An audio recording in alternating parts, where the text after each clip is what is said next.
तो आज हम लोग को इलेक्ट्रिक पोटेंशियल के क्वेश्चंस करने थे।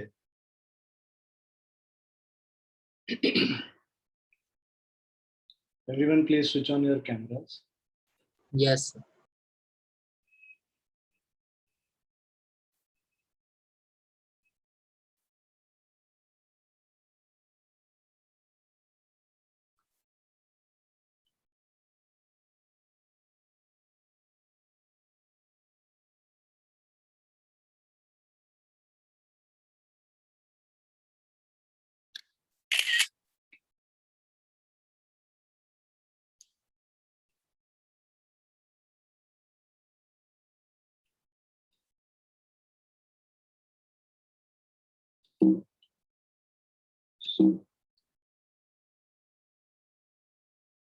So this is the first question. Just read the question and try to answer it. Solve करके अच्छे से कीजिएगा.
एक मिनट से ज्यादा नहीं लगाना है क्वेश्चन करने में. Sir, only 2. Only 2. 2 तो ट्रू है ही नहीं बालक. Electrons move from higher potential to lower potential नहीं होता है. Higher potential to lower potential force लगेगा तो इलेक्ट्रॉन तो उसके साइड ऑपोजिट साइड जाएगा ना. Higher potential to lower potential है और ये इलेक्ट्रॉन पे नेगेटिव चार्ज होता है तो उस पे फोर्स ऑपोजिट साइड लगेगा. तो electron moves from lower potential to higher. Yes. ठीक है. तो सेकंड वाला तो फिर सर नन ऑफ देम है. नन ऑफ देम है. पहला वाला क्यों नहीं है बताओ सर? क्योंकि सर वो पहले तो चार्जेस ऑपोजिट है तो कैंसिल हो जाएगा. फिर सर वो कोसाइन डायरेक्शन में मूव करेगा जिसके कारण वो +2r और -2r बीच में ही ऑसिलेट करते रहेगा. हाँ, लेकिन सिंपल हार्मोनिक मोशन वही तो कह रहा है. सिंपल हार्मोनिक मोशन क्यों नहीं हो सर? क्योंकि फिर ऑपोजिट कोसाइन डायरेक्शन में चल जाएगा ना तो एसएचएम नहीं होगा ना उधर. कि तुम कह रहे हो ऑसिलेशन होगा लेकिन एसएचएम नहीं होगा. ऐसा मूव करेगा.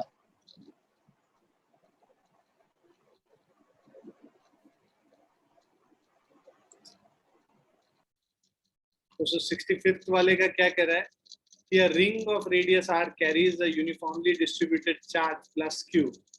A point charge minus q is placed on the axis of the ring at a distance 2r from its center and released. The center executes simple harmonic motion along the axis of the ring. अब देखो क्या है ये इस तरह से यहाँ पे रखा है. Ring of radius r. इसका रिंग का रेडियस कैपिटल r है carries a uniformly distributed charge plus q. इसके ऊपर जो चार्ज है, तो charge on this ring is equal two plus q.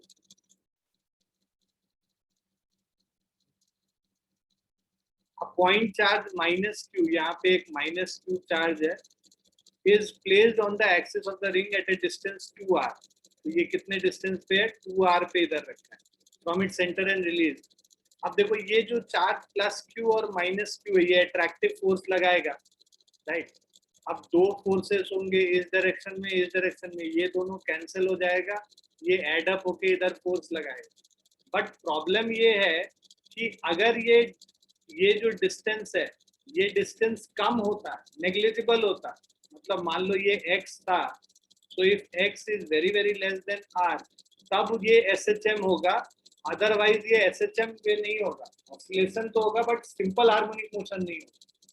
इस पे अगर फोर्स लगाते हो तो फोर्स क्या क्या होगा ये देखो, k q small q, right?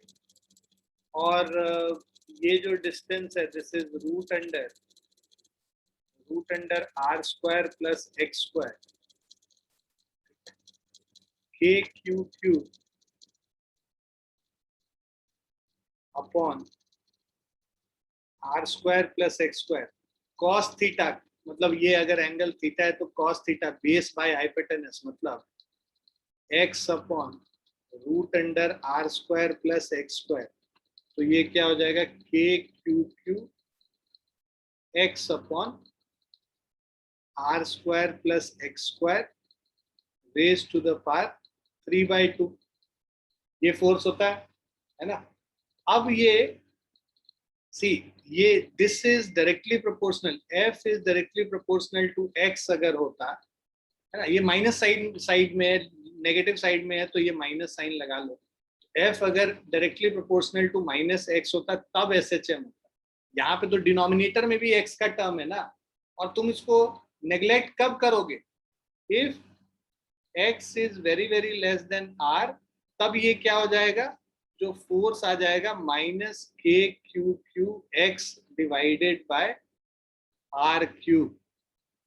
आ रहा है समझ में?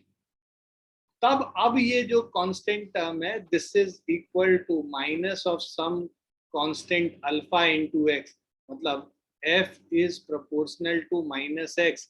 तो ये रीस्टोरिंग फोर्स अगर x के प्रोपोर्शनल होता है तब हम कहते हैं क्या है? ये SHM है. 12th क्लास 11th क्लास में पढ़े हो ना? याद है ना बच्चों? हाँ sir. Yes sir, yes sir.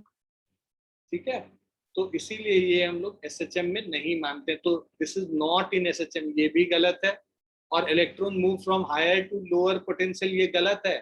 Proton will move from higher to lower potential, electron will move from lower to higher potential, ये भी गलत है. तो नन ऑफ देम, ये ऑप्शन 4 है. सर तो फिर क्वेश्चन में सर वो बेसिकली ऑसिलेट करेगा बट वो सेंटर पे ऑसिलेट करेगा ना? ऑसिलेट करेगा बट SHM नहीं. Yes, sir. Centre about oscillate करेगा but it will not be simple harmonic motion. Okay sir. Right, every oscillation is not SHM. It will Yes. be SHM only when the restoring force is directly proportional to x displacement.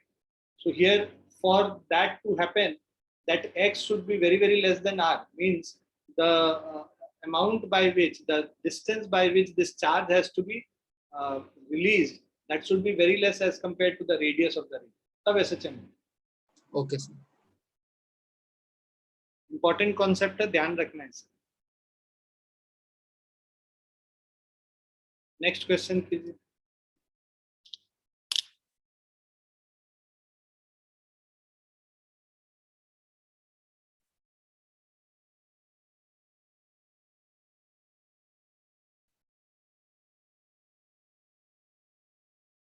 Sir option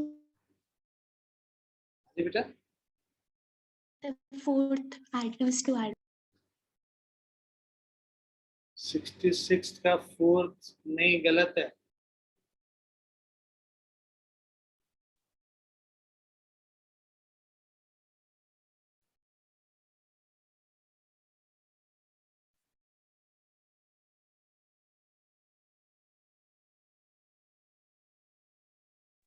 option sir option second. 3। क्या क्या sir बोला? Option second. Option second भी गलत है। और कौन बोल रहा है? सिद्धांत? ऑप्शन 3 और 1 में कंफ्यूजन है मेरे को थोड़ा, एक सेकंड। हाँ सर ऑप्शन 1। सबका गलत है, ऑप्शन 3 कर।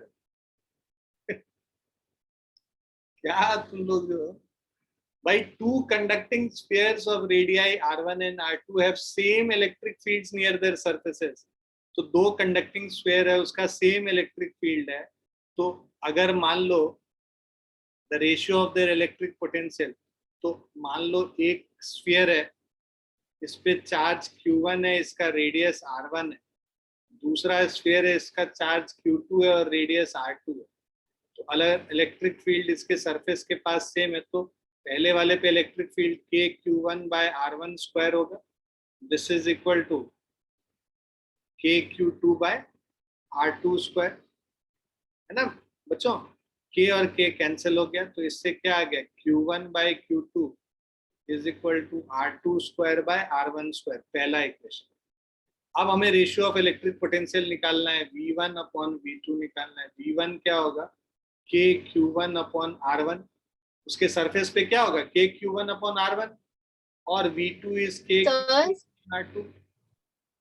अभी रुको, सर r1/r2 नहीं होना चाहिए। r1/r2 ही है, ऑप्शन 3 है। कोई नहीं बताया था, अभी बीच में मत टोका करो, क्लास में बता रहे हैं, उसके बाद जब बता लेंगे तब ये k और k कैंसिल हो गया। ये क्या हो गया? q1/q2 into r2/r1। अब q1/q2 जो है, राइट, इसको इसमें सॉरी, ये यहाँ पे हम लोगों ने गलत लिखा है, r1 स्क्वायर/r2 स्क्वायर होगा q1/q2, और इसको यहाँ पे जाके रिप्लेस कर देंगे q1/q2 को, तो ये r1 स्क्वायर/r2 square into r2/r1। q1/q2 को हम लोगों ने यहाँ से डाल दिया, और इसको सॉल्व करेंगे तो ये r2 और ये r1 हो गया। सो दिस इज r1/r2। सो ये जो r1/r2 है, ये ऑप्शन 66 है। Yes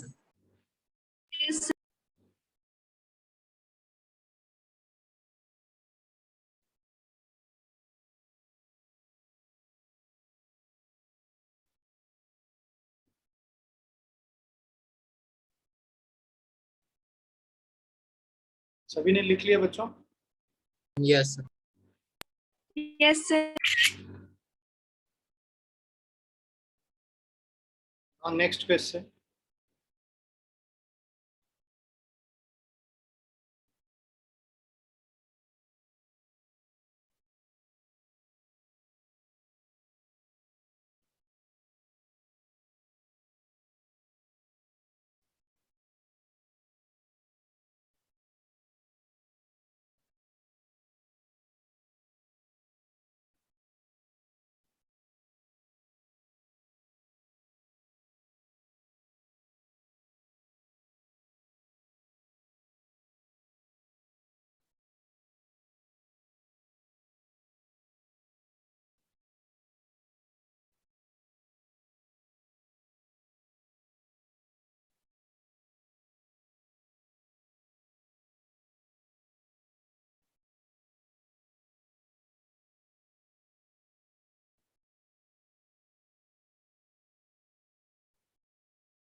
sir option 4।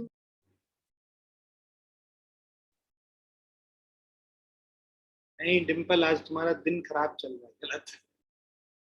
और सोचो, देखो कहाँ गलती हो रही है।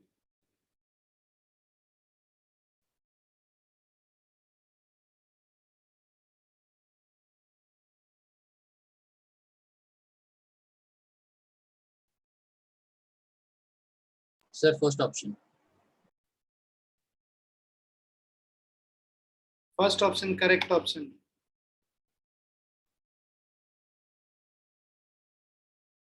charged hollow metal sphere has a radius r. इस metal sphere का radius r है. If the potential difference between its surface and point at a distance 3r, इसके surface पे और 3r पे, okay, इसके surface पे जो potential v1 है, 3r पे v2 है, so इसका जो potential difference मतलब v1 minus v2 is equal to v1 क्या होगा, kq. मान लो इसके ऊपर charge hollow metal sphere charge q है, तो सरफेस पे के क्यू बाय आर हो जाएगा माइनस के क्यू अपॉन 3r हो गया, right. So this is equal to k q upon r, common ले लोगे 1 माइनस 1/3 2/3 हो जाएगा. So this is equal to what, 2kq upon 3r. This is equal to v, right. Question में ये v के बराबर दे रखा है. Electric field intensity at a distance 3r. Electric field क्या होगा, के क्यू बाय 3r का होल स्क्वायर. ये इलेक्ट्रिक फील्ड इंटेंसिटी होगी, मतलब के क्यू बाय 9r स्क्वायर. तो इसको हम लोग लिख सकते हैं के क्यू बाय 3r into 1/3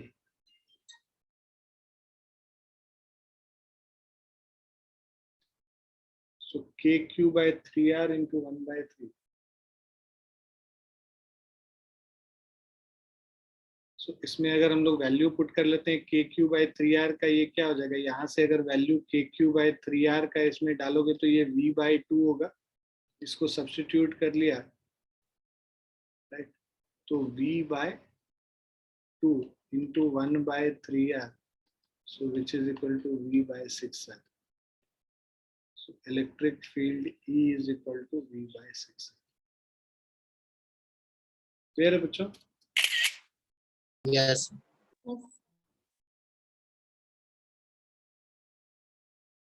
लिख लो सभी लोग.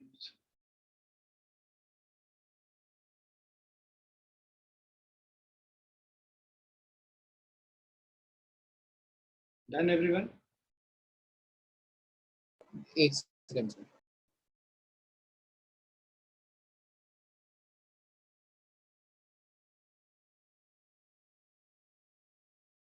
लिख लिया सर.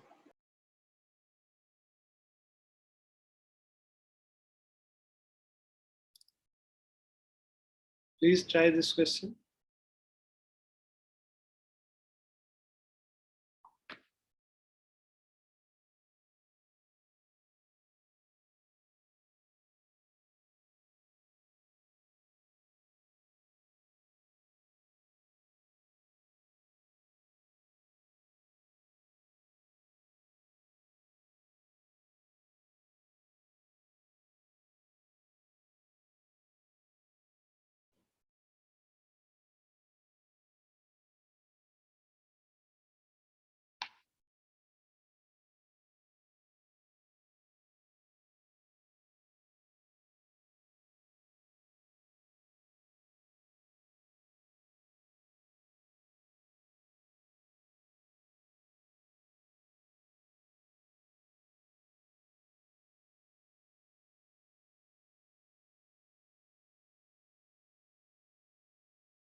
Sir second option. गलत है. सर फर्स्ट फर्स्ट भी गलत.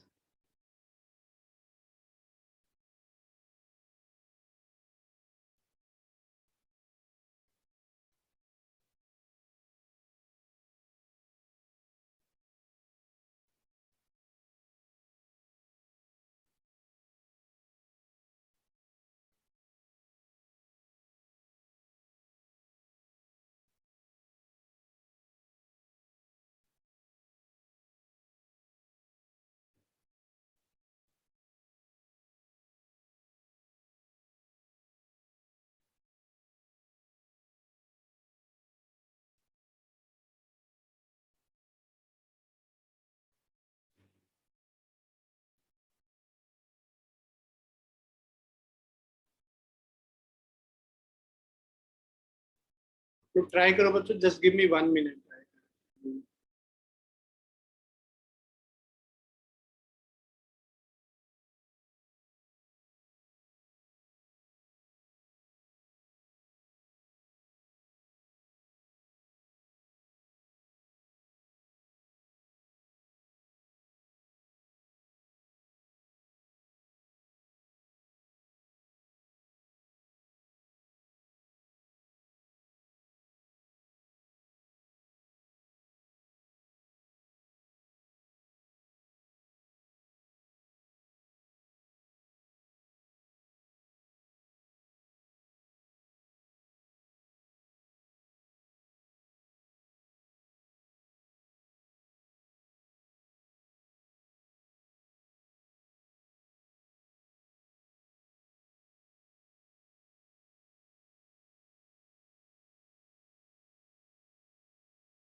-68 का सिद्धांत ने 5 वोल्ट पर मीटर बताया है।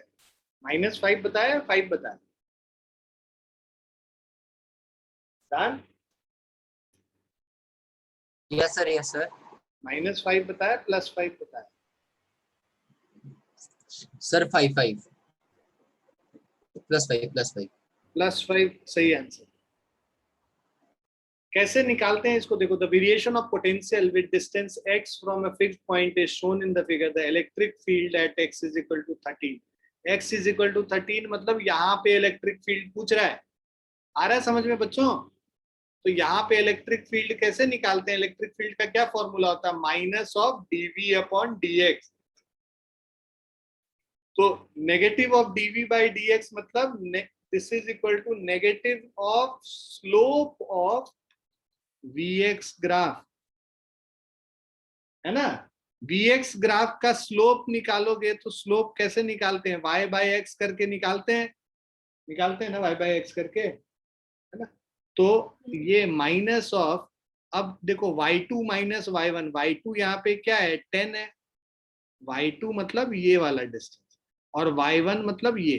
तो 10 - 30 divided by x2 - x1। x2 कितना है? 16 और x1 क्या है? 12। हम लोग ये पूरे ग्राफ का, इस ग्राफ का यहाँ से यहाँ तक इसका स्लोप निकाल रहे हैं। तो स्लोप तो सेम ही है ना, स्ट्रेट लाइन पे है। तो सो 10 - 30 divided by 16 - 12, so this is minus of -20/4, so this is 5 volt पर मीटर। क्लियर है बच्चों? सर हाँ, ये तो होना सर चाहिए। मैंने थोड़ा अलग तरीके से करा था। अलग तरीके से करने का जरूरत है नहीं, ये तो सर सिंपल। मैंने हाँ बताओ क्या किया था? 13 चाहिए तो 12 और 14 के बीच में आता है, तो सर 12 और 14 को नीचे r ले लिया डिस्टेंस, एंड सर ऊपर फिर मैंने 20 और 30 डाल दिया। तो वही एक ही चीज हुआ। इस लाइन में स्लोप लो या पूरे बड़े वाले में स्लोप लो, एक ही स्लोप है, एक ही लाइन। Yes sir. तो सर वो वाला तरीका भी सही है ना? हाँ जी सही है। Okay.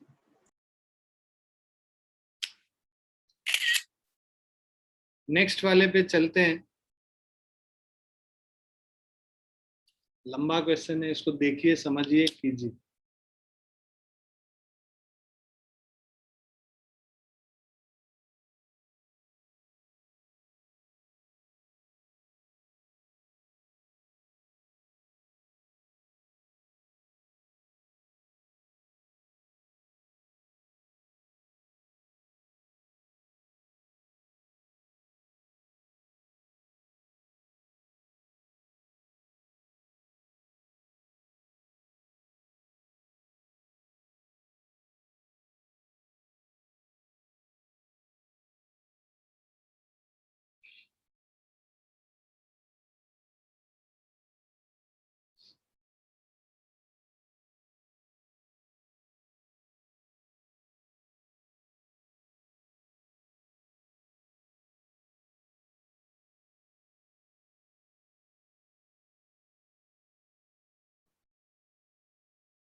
Sir, option third.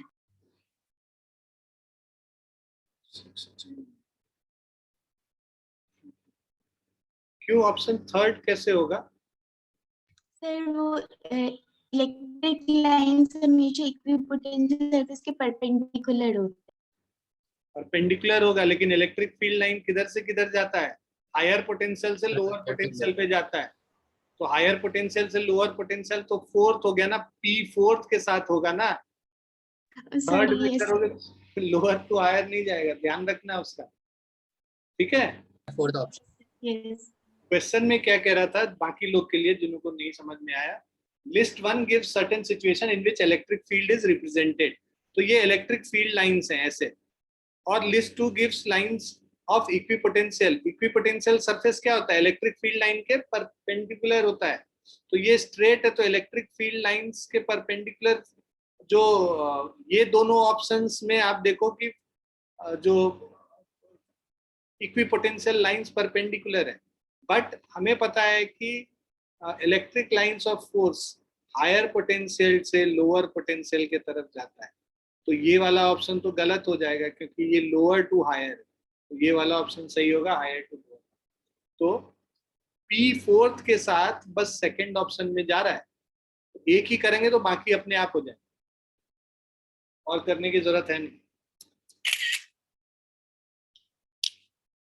Clear है बच्चों? Yes sir.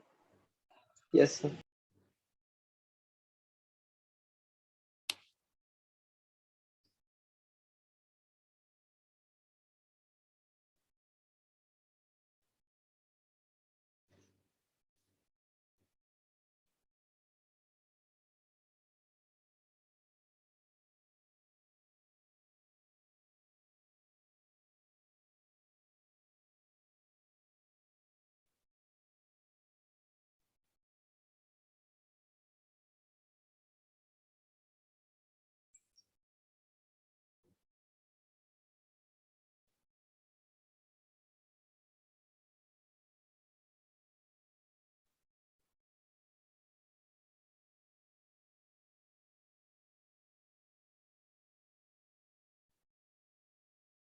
Sir, option fourth 0. Sir, option 4. क्यों ऑप्शन फोर्थ होगा?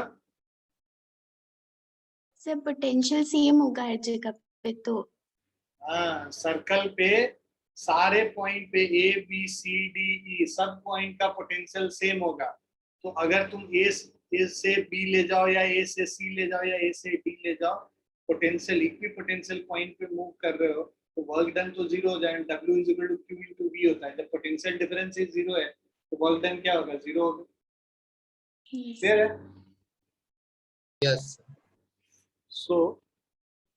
So in the electric field of charge Q, another charge is carried from A to B, A to C, A to D and A to E. So A से B तक एक ले जा रहे हैं। अब देखो यहाँ पे जो चार्ज है Q पे, इसके वजह से सर्कल पे हर पॉइंट पे पोटेंशियल सेम होगा क्योंकि इक्वी डिस्टेंट पॉइंट्स लिखोगे। Since A B C D and E are equidistant, so since A B C D and E are equidistant from Q, lying on the circumference of circle,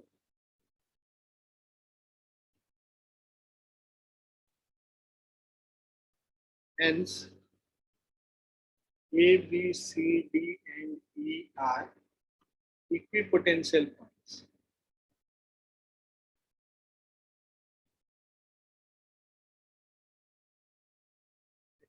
ये equipotential points हैं, तो work done in going in each of the path will be same, equal to 0.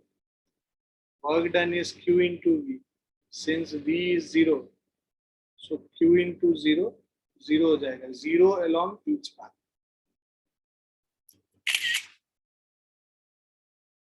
Clear है बच्चों? Yes. Yes, sir.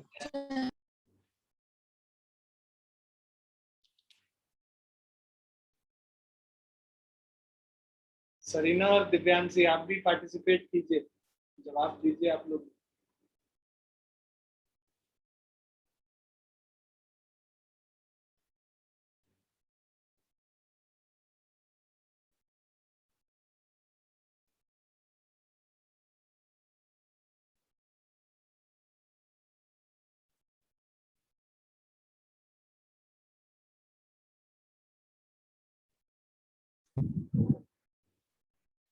So second option.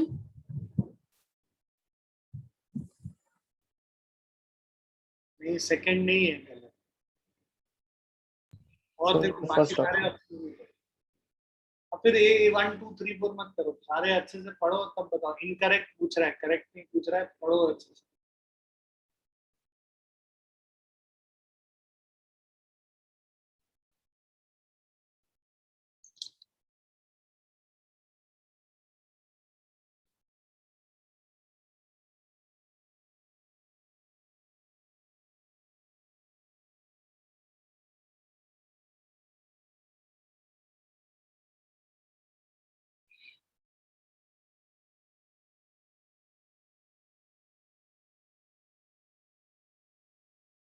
देखो electrostatic force conservative force होता है, तो work done path पे नहीं डिपेंडेंट होगा, पोजीशन पे डिपेंड करेगा, इनिशियल और फाइनल पोजीशन पे। तो सेकंड तो ट्रू है। फर्स्ट वाले पे भी बात करते हैं, potential energy per unit positive charge in an electric field eight same point is called electric potential. ये तो डेफिनेशन ही है इलेक्ट्रिक पोटेंशियल का, तो ये भी ट्रू है। Potential energy per unit charge Q1 Q2 by 4 pi epsilon naught R को Q1 से डिवाइड कर दोगे तो Q2 by 4 pi epsilon naught R potential ही तो आता है। नहीं, थर्ड पॉइंट क्या कह रहा है, potential energy of the system will increase if a positive charge is moved against the coulomb force. सही तो है भाई, अगर कूलम फोर्स के अगेंस्ट तुम वर्क डन करोगे तो पोटेंशियल एनर्जी तो इंक्रीज करेगा। If you are working, if you are doing some amount of work in moving the charge from one point to other against the Coulomb force, that will be stored as potential energy. So again third option is true. Fourth वाला गलत है, the value of fundamental charge is not equivalent to electronic charge। भाई fundamental charge तो जो electron पे charge है वही होता है 1.6 into 10 to the power minus 19 coulomb. नहीं, यस ऑप्शन फोर्थ हमारा रॉन्ग ऑप्शन था, इनकरेक्ट ऑप्शन। तो हम लोग को इनकरेक्ट ऑप्शन ही ढूंढना था, तो fourth option will be the correct option. Clear बच्चों? Yes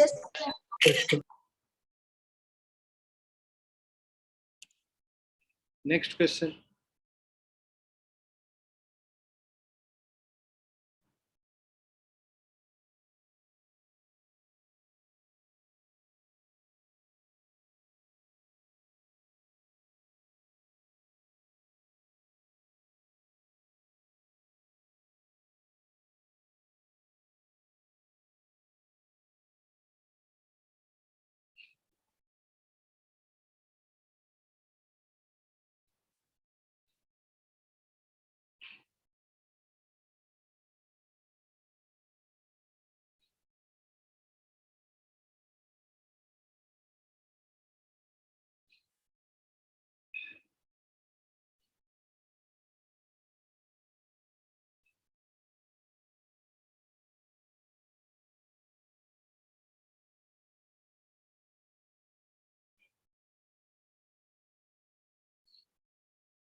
The third option. हाँ सही जवाब है, बहुत बढ़िया, थर्ड ऑप्शन सही करेक्ट आंसर। देखो, a charge of 10 ESU is placed at a distance of 2 centimeter from a charge of 40 ESU and 4 centimeter from another charge of minus 20 ESU। ठीक है, तो चार्ज जो 10 ESU है और 40 ESU का distance 2 centimetre है and minus 20 ESU और 10 ESU के बीच में distance 4 centimetre. Potential energy of the charge 10 ESU, potential energy is equal to Q1 Q2 10 into 40 by 4 pi epsilon naught r। So K Q1 Q2 upon 2, ठीक है, plus K times Q1 Q2 10 into minus 20 upon 4, net potential energy हो गया। और K का value क्या होता है यहाँ पे ESU में 1 होता है, CGS यूनिट में K का वैल्यू 1 होता है, तो 1 into 400 by 2 200 हो गया और माइनस और 200 by 4 50 हो गया, तो ये कितना हो गया 150 हो गया। सो 150 अर्थ। क्लियर है बच्चों? यस। Yes.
लिख लिया ना सब लोगों ने? नेक्स्ट ट्राई करो। Yes sir.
Sir second option. Second option सही जवाब है. So second option is correct बच्चे. निकालते कैसे हैं? As shown in the figure, on bringing a charge q from point a to b. तो चार्ज q को अगर a टू b ले जाएं and from b to c, the work done are, यहाँ पे 2 जूल्स है और यहाँ पे -3 joules. Work done in bringing the charge from c to a, ये निकालना है. देखो, work done in bringing charge from a to b plus b to c plus c to a is equal to 0 हो जाएगा. अगर वापस a से start करके a पे पहुंच जाएंगे तो वर्क डन 0 होता है. Work done a to b 2 joules है, b टू c -3 है और c टू a में हमारा ये जो वैल्यू निकालना है. So this will be work done from c to a, ये 2 - 3 -1 प्लस दिस, और work done from c to a is equal to 1. Clear है बच्चों? Yes. Yes.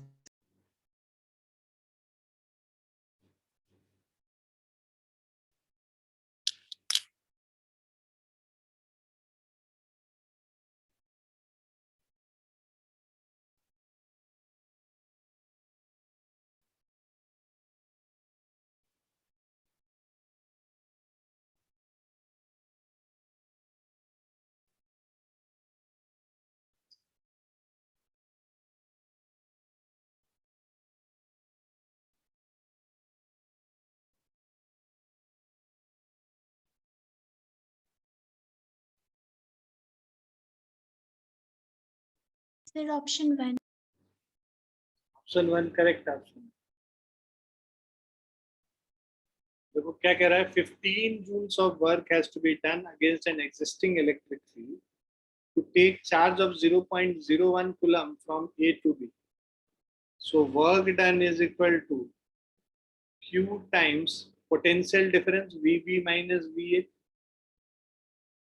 अब work done 15 joules, Q 0.01 into VB minus VA. VB minus VA निकालना है. So VB minus VA will be equal to 15 divided by 0.01. So this is equal to 1500.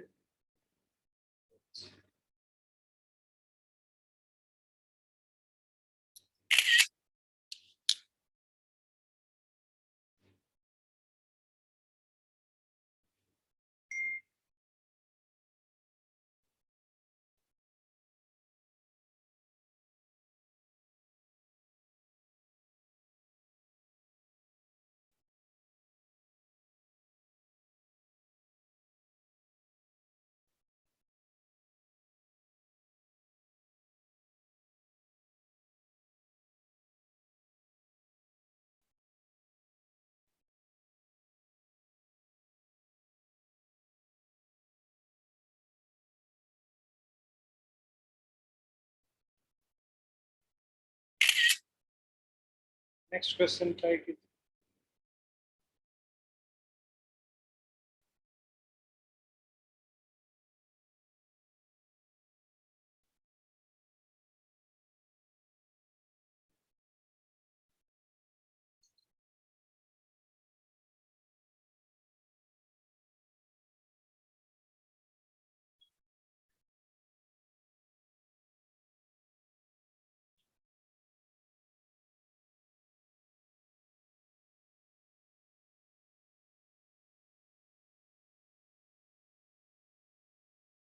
Sir 80 volt.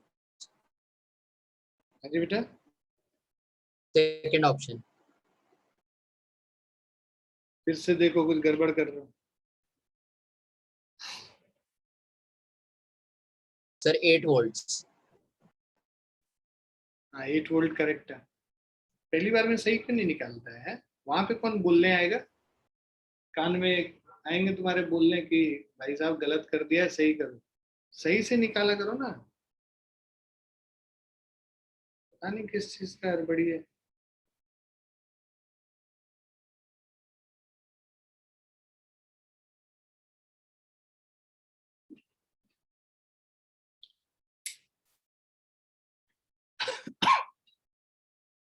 देखो question अगर हम लोग पढ़े हैं यहाँ पे, a 5 coulomb charge experiences a force of 2000 Newton when moved between 2 points along the field separated by a distance 2 centimeter in a uniform electric field.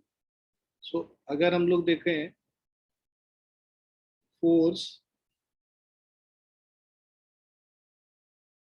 so force is equal to Q into E है, potential difference हम लोग को निकालना है. So F is equal to Q into E और F is equal to Q into dV by dx है ना. यहाँ पे बिकॉज साइन का कोई मतलब नहीं है, इसीलिए हम लोग माइनस dV by dx नहीं लिख रहे हैं. सो F is 2000, charge is 5 coulomb, dV by dx, dV हमें निकालना और dx is 2 सेंटीमीटर, 0.02 मीटर कर लो. सो जो dV होगा 2000 0.02 by 5. So this is 20 into 2, 40 by 5, which is equal to 88 volts.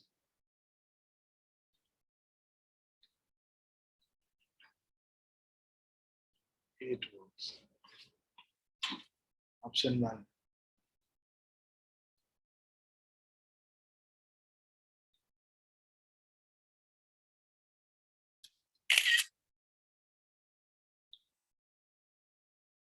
Clear है बच्चों? Yes sir.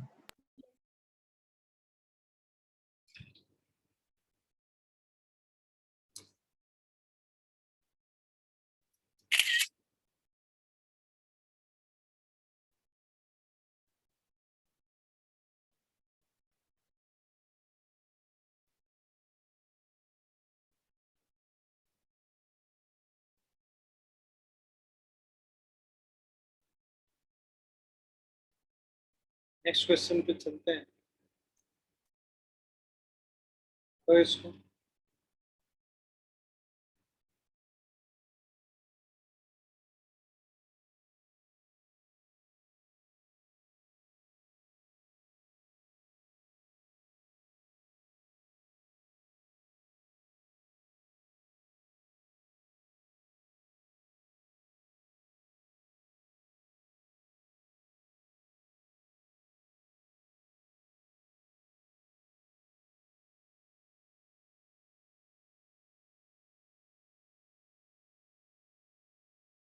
Option second.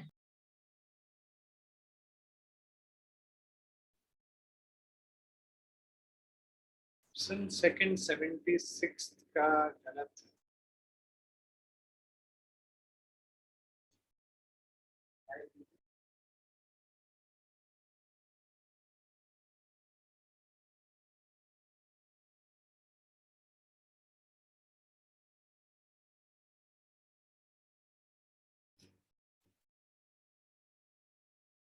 देखो क्वेश्चन क्या कह रहा है, when the separation between two charges is increase the electric potential energy of the system of charges.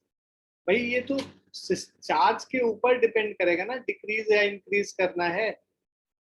देखो electric potential energy क्या होता है, K Q1 Q2 upon R होता है. अब Q1 Q2 के पोलैरिटी पे डिपेंड करेगा ना, दोनों सेम पोलैरिटी का है तो पॉजिटिव होगा, है ना. और अगर सेपरेशन अगर इंक्रीज कर रहे हो तो यहाँ पे अगर दोनों सेम पोलैरिटी का है तब हम लोग बोलेंगे कि पोटेंशियल एनर्जी डिक्रीज कर रहा है. अगर ऑपोजिट पोलैरिटी का है तो वही चीज हम लोग क्या बोलेंगे, पोटेंशियल एनर्जी इंक्रीज कर रहा है. तो इट मे इंक्रीज और decrease depending upon the polarity of charge.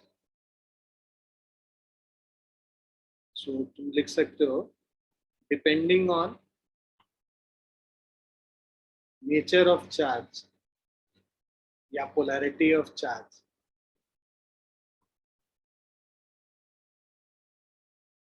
may increase or decrease.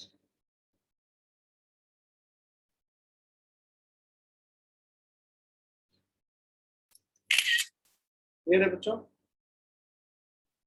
Yes, sir.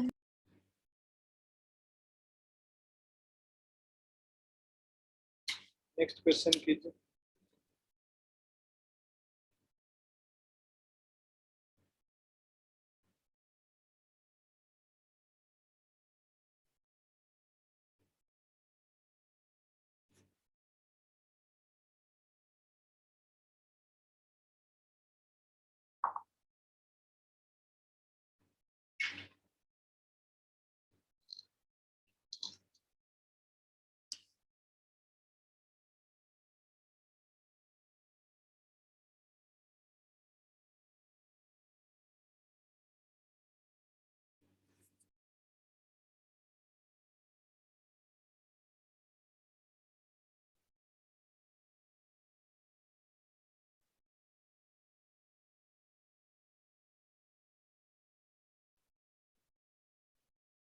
Sir, option 4. Option 4 सही ऑप्शन, बहुत बढ़िया. So in the figure, force on charge A in a direction normal to BC. देखो Q charge है तो इधर इसके वजह से फोर्स इस डायरेक्शन में होगा और C वाले चार्ज की वजह से फोर्स इस डायरेक्शन में होगा. दोनों का रिजल्टेंट निकालोगे तो इस डायरेक्शन में होगा. तो जो रिजल्टेंट होगा that will be twice of KQ square upon A square. और ये जो एंगल, बिकॉज ये देखो ये पूरा 60 डिग्री है तो आधा 30 डिग्री होगा, ये भी 30 डिग्री होगा. सो 2KQ square by A square cos of 30 degree. This is the net force perpendicular direction में. BC के जो परपेंडिकुलर जो नेट फोर्स होगा ये होगा 2 times KQ square upon A square. cos 30 degree is √3 by 2. So ये 2 cancel हो गया. √3KQ square upon A square. Option 4 हो गया.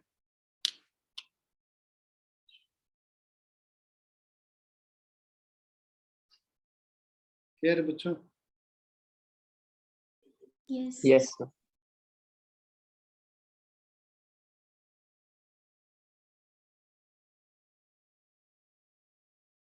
Yes.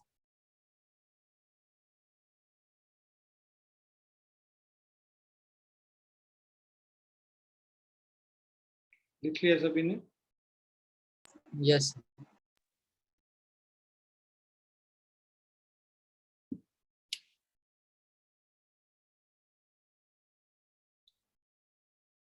अब नेक्स्ट वाला करना है.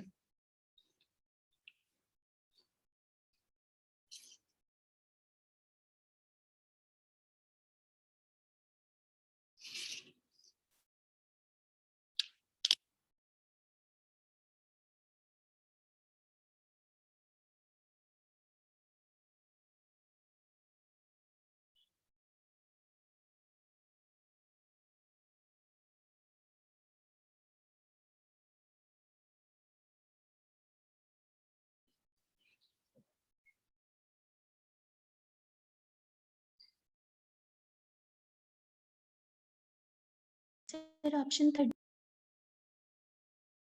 Option 3 Yes. बिल्कुल सही है. Two conductors are of same shape and size, one of copper and other of aluminum less conducting, are placed in uniform electric field. The charge induced in aluminum. भाई charge induce तो उसके shape पर, मतलब basically size पे depend करता है ना. Conducting ज्यादा है या लेस कंडक्टिंग है उस पर फर्क नहीं पड़ता. तो विल बी इक्वल. ठीक है.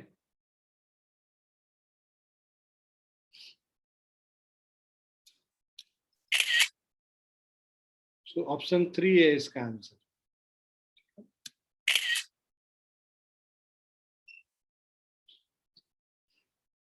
94th बताइए.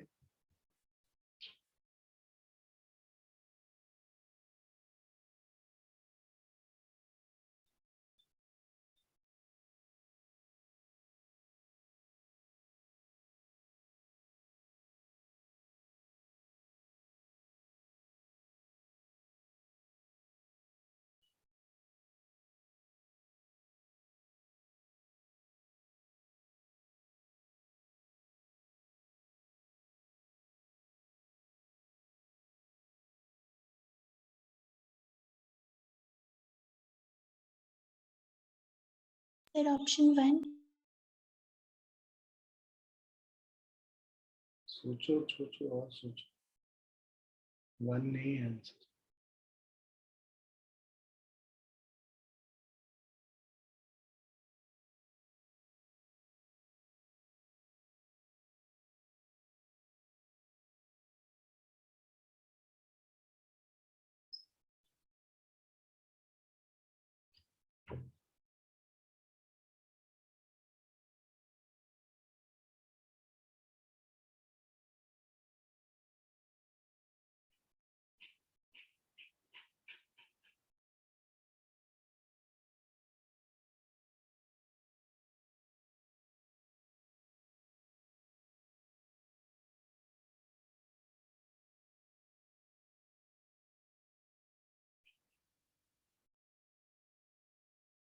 So option third. चार्ज तो फ्लो करेगा बेटा, पोटेंशियल का डिफरेंस है तो चार्ज तो फ्लो करेगा।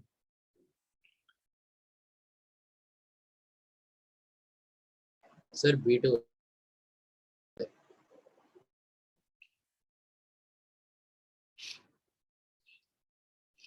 देखो यहाँ पे a big hollow metal sphere A is charged to 100 volt। इसको हम लोगों ने 100 वोल्ट तक चार्ज कर दिया। And another smaller hollow sphere B is charged to 50 volt।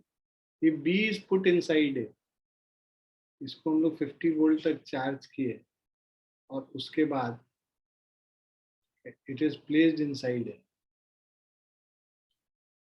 ये B हो गया और ये A हो गया। And joined with metallic wire, इसको हम लोगों ने मेटलिक वायर से ज्वाइन कर। अब then the direction of charge flow, अभी हम लोग क्या, हम लोग को लगेगा कि ये higher potential to lower potential हमने ये किया हुआ है और यहाँ पे इसको ऐड किया है, तो ए से लेके बी तक फ्लो करना चाहिए, जो कि आइडियली सिनेरियो होता है यहाँ। बट यहाँ पे क्या है कि ये जो तुमने जब इसके पास रखा, बाद में इसको कनेक्ट किया है वायर से, जब इसके अंदर रखा तो इसके और इसके चार्ज डिस्ट्रीब्यूशंस होंगे और इसके वजह से भी पोटेंशियल यहाँ पे आएगा। इसके ऊपर जो चार्ज होगा, राइट, जो स्मॉलर स्फीयर का चार्ज है, मान लो इसका रेडियस r1 है, तो अब हम लोगों ने निकाला है q1 by 4 pi epsilon naught r1 is equal to 50 volt, ठीक है। और दूसरा हम लोगों ने निकाला है q2 by 4 pi epsilon naught, q2 by 4 pi epsilon naught r2 is equal to 100 volt, ठीक है। और इस पे इसके वजह से भी पोटेंशियल होगा, और ये तो इनिशियल था Q1 और Q2। अब जब इसके अंदर रख दिया तो ये जो Q1 है, इस Q1 की वजह से भी यहाँ पे पोटेंशियल होगा, राइट। तो टोटल पोटेंशियल बाद में क्या हो जाएगा, जो अंदर रखने के बाद, बिफोर वी आर ज्वाइनिंग इसको, Q1 की वजह से जो आउटसाइड जो पोटेंशियल होगा Q1 by 4 pi epsilon naught r2 plus Q2 by 4 pi epsilon naught r2, ये पोटेंशियल हो गया बाद में, है ना। इस चार्ज की वजह से भी यहाँ पोटेंशियल होगा, और जो बाहर वाला चार्ज है उसकी वजह से तो है ही, और जो अंदर वाले पे होगा दैट विल बी जो Q1 by 4 pi epsilon naught r1 है plus Q2 by 4 pi epsilon naught r2। भाई ये जो बाहर वाला, जो मान लो इसका रेडियस r2 है, इसका रेडियस r1 है, तो बाहर वाले के वजह से भी यहाँ पे तो पोटेंशियल होगा ना, that is equal to Q2 by 4 pi epsilon naught r2। अब तुम देखो कि ये दोनों मिला के और ये दोनों मिला के कौन सा ज्यादा है। अब यहाँ पे क्या है, r2 is greater than r1, right. तो ये दोनों जो मिला के है, इन दोनों के कंपैरिजन में ये पोटेंशियल, मान लो ये V1 VB है और ये VA है, तो VB यहाँ पे ग्रेटर देन VA हो गया। जैसे ही उसको अंदर रखा, अंदर रखने के बाद VB VA से बड़ा हो गया, तो अब जो चार्ज फ्लो करेगा वो B से A तक फ्लो करेगा। समझ में आया Yes. Yes, sir. सभी को? यस सर डिम्पल आया आपको? Yes, sir, आ गया। अंदर रखने पे उस पे बाहर वाले की वजह से भी पोटेंशियल आ जाएगा ना, और बाहर वाले पे भी अंदर वाले की वजह से पोटेंशियल है। बट अब जब अंदर रख दिया तब उस समय बी का पोटेंशियल ज्यादा है ए से, इसीलिए चार्ज जो फ्लो करेगा बी से ए तक। ये बहुत इंपॉर्टेंट क्वेश्चन है।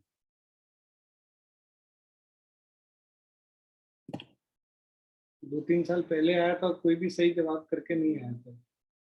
सबको यही लगा था कि भाई हायर टू लोअर जाएगा, 100 to 50 फ्लो करेगा, आराम से फ्लो कर जाएगा।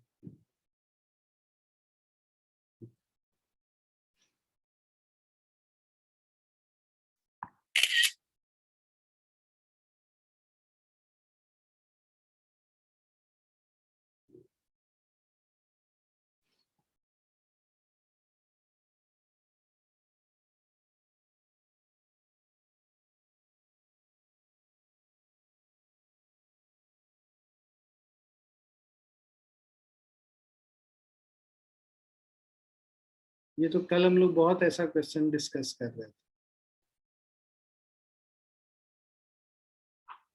सर ऑप्शन 2 माइनस क्या है 95 का ऑप्शन? 2। नहीं, ऑप्शन 2 नहीं, और सोचो।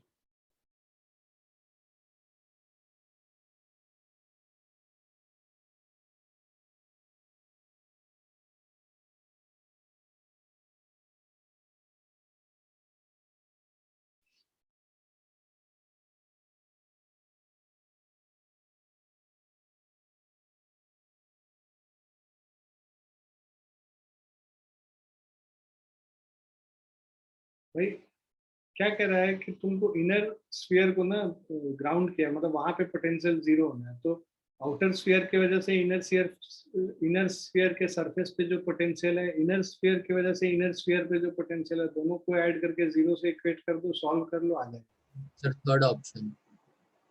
ऑप्शन 3 है answer.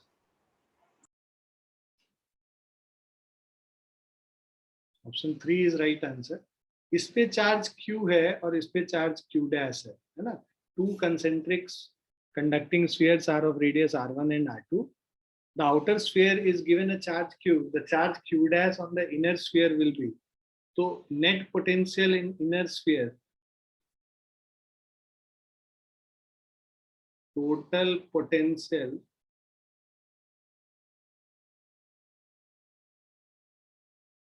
of inner sphere is equal to 0.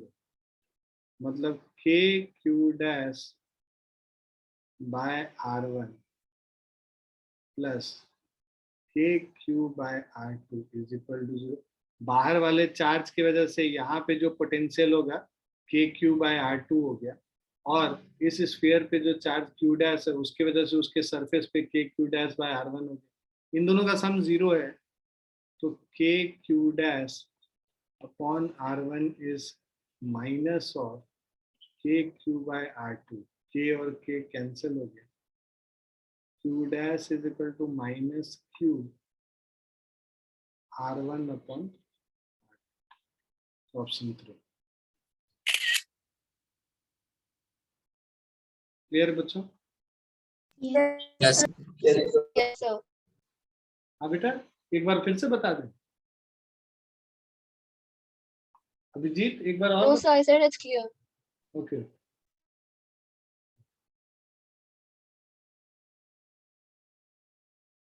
96 वाला ट्राई कीजिए।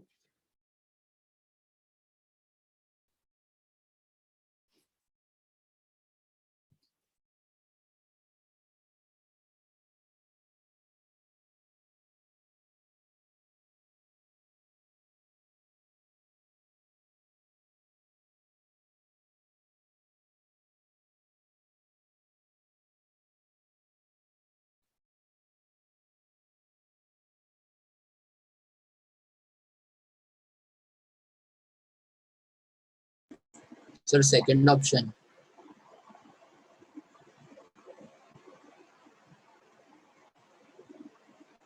सेकंड ऑप्शन नहीं है, sir first option. First option है आंसर। फर्स्ट ऑप्शन तो ट्रू फॉर एवरीथिंग है। कोई भी चीज का क्या होता है, charge given to any conductor resides on its outer surface because free charge tends to be in minimum potential energy state. कोई भी सिस्टम जो हमेशा मिनिमम पोटेंशियल एनर्जी स्टेट में ही रहना चाहता है। आ रहा समझ में? Yes sir. Kinetic energy minimum कभी भी नहीं होता है, पोटेंशियल एनर्जी मिनिमम होगा तब जाके स्टेबल स्टेट माना जाता है। ठीक है, ओके सर। तो इसीलिए सरफेस पे जाता है क्योंकि free charge tends to be in minimum potential energy state. 96 का 1 option. well, this is true for any object, anything. It will always try to attain its minimum potential energy.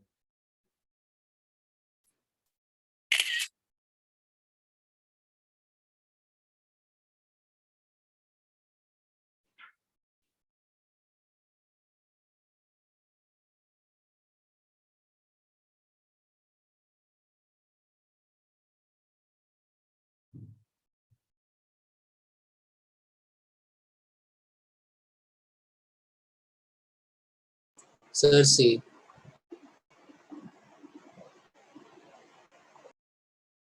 तो क्या कह रहा है, uncharge sphere of metal is placed in between two charge plates. Metal है, conductor है, the lines of force appear as, so it will be always perpendicular to the surface, right. तो ऐसा नहीं होगा कि ये फोर्थ और थर्ड में आपको कंफ्यूजन हो सकता है, बट फोर्थ वाले में क्या है, सारे फील्ड लाइंस उसके थ्रू ऐसे पास कर रहे हैं, ऐसा नहीं होगा. इट विल बी थर्ड वाला ऑप्शन. 97 मतलब परपेंडिकुलर टू द सरफेस रहता है. यहाँ पे पूरा परपेंडिकुलर हमको नहीं दिख रहा है, ये थोड़ा आर्क जैसा बनेगा. 97 का थर्ड ऑप्शन. सर ये तो मॉड्यूल में भी आया था ना क्वेश्चन. हमको याद नहीं रहता मैं क्या क्वेश्चन डालता हूँ. होगा.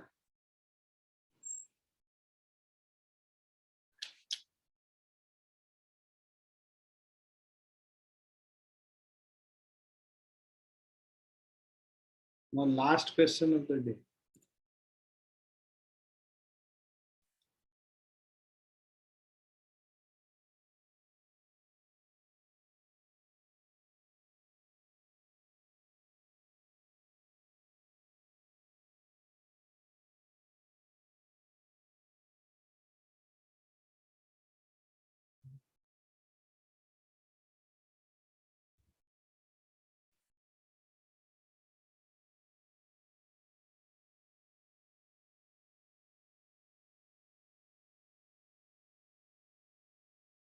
Sir D. डी है ऑप्शन. ये तो हम लोग ने कितने बारी ग्राफ कर लिया है. इलेक्ट्रिक फील्ड का ये बोल्ड लाइन से होगा और पोटेंशियल का वो डॉटेड लाइन से होगा. ठीक है, आ रहा समझ में? Yes. यस. Yes, sir. तो 98 का फोर्थ ऑप्शन करेक्ट ऑप्शन.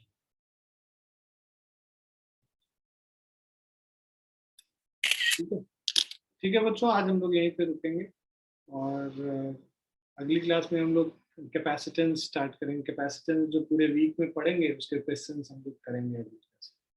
ठीक है, प्रैक्टिस करते रहो. तुमने मुझसे पूछा था कि सर इसमें से मॉड्यूल में से ये जो इलेक्ट्रोस्टैटिक पोटेंशियल और कैपेसिटेंस में से कहाँ तक कर लेना है. तो मॉड्यूल में से तुम देखो तो कैपेसिटेंस के पहले वाला पोर्शन पूरा हम लोगों ने कर लिया. मतलब कॉन्सेप्ट एप्लीकेशन फोर्थ तक हम लोग ने पूरा खत्म कर लिया. पेज नंबर 42 तक हमारा हो गया. जो ये दूसरा वाला मॉड्यूल है इसका पेज 42 हम लोगों ने कर लिया है. हाफ पूरा खत्म हो गया. इलेक्ट्रिक पोटेंशियल एंड कैपेसिटेंस का आधा पोर्शन खत्म हो गया. ठीक है. Okay sir. Okay sir. ठीक है बच्चों, चलो bye, take care. Thank bye you, सर. Thank you, Thank sir. you, sir.